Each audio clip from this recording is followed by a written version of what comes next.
ಧ್ರುವರ್ ಹೇಳ್ದಂಗೆ ಎಲ್ಲಾ cinema release ಆಗಿದೆ ನಮ್ಮಲ್ಲಿ. ಆಮೇಲೆ ಇದೇನ್ ಬೇರೆ ಕಂಟ್ರಿ ಅಲ್ಲ, ಎಲ್ಲ ಬಾರ್ಡ್ರ್ ಇಲ್ಲಿನೇ 300 ಕಿಲೋಮೀಟ್ರು. ಸೊ ಎಲ್ಲ ಒಂದೇನೆ ಆಯ್ತಾ, ಎಲ್ಲ ಒಂದೇ. ಬಟ್ ಅಲ್ಲಿ ಏನಾಯ್ತು, ನಿಮ್ಗೆ ಒಂದು ಸಣ್ಣದಿದು, ನಿಮ್ಮ ಮನೇಲಿ ನಿಮ್ಮ ತಾಯಿಗೆ ಯಾರಾದ್ರೂ ಬೈದ್ರೆ ನೀವು ಸುಮ್ಮನೆ ಇರ್ತೀರಾ? ಯಾರಾದ್ರೂ ಬೈದ್ರೆ ತಾಯಿಗೆ, ಸ್ವಂತ ತಾಯಿಗೆ ಹೋಟೆಲ್ ಹುಡ್ತ ಮಗ ಬಿಟ್ಟಿದ್ದು ಇಡ್ತೀರಾ? ಸೊ ಅದರಿಂದ ಹರ್ಟ್ ಆಯ್ತು ಅವ್ರಿಗೆ. ನಮ್ಮ ಕನ್ನಡ ಜನಗಳಿಗೆ ಅದು ಸ್ವಲ್ಪ ಹರ್ಟ್ ಆಯ್ತು ಅದಕ್ಕೆ. ಬಟ್ ನಾಟಕ ತಮಿಳ್ ಸಿನಿಮಾ ಯಾವ್ದು ರಿಲೀಸ್ ಆಗೋದು ಬೇಡ ಅಂತ ಅವ್ರು ಹೇಳಲಿಲ್ಲ.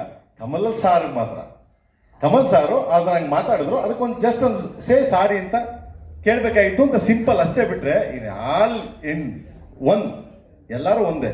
ನಿಮ್ಗೆ ಗೊತ್ತದು, ಎಲ್ಲಾ ಸಿನಿಮಾಗಳು ಚೆನ್ನಾಗಿ ಹೋಗ್ತಿವೆ ಅಲ್ಲಿ. ಎಸ್ಪೆಷಲಿ ನಿಮ್ಗೆ ಯಾವುದೇ ಸಿನಿಮಾ ರಿಲೀಸ್ ಆಗಲಿ, Tamil cinema is more make money. ಅಂದ್ರೆ ಅಷ್ಟು ಜನ, ಇನ್ಕ್ಲೂಡಿಂಗ್ ಮೀ, ನಾನು ಸೇರಿ ಅಷ್ಟು ಜನ ಸಿನಿಮಾಗಳು ನೋಡ್ತೀವಿ.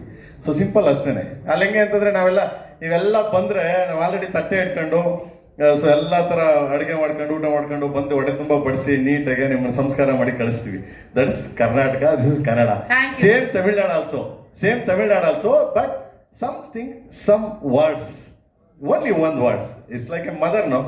ಸೊ ಅದಕ್ಕೆ ಹರ್ಟ್ ಆಯ್ತು, ಬಿಟ್ರೆ ನಥಿಂಗ್ ಎಲ್ಸ್ ಬ್ರದರ್. ಅದು ನಾಟ್ ಎ ಬಿಗ್ ಇದಲ್ಲ. Thank you.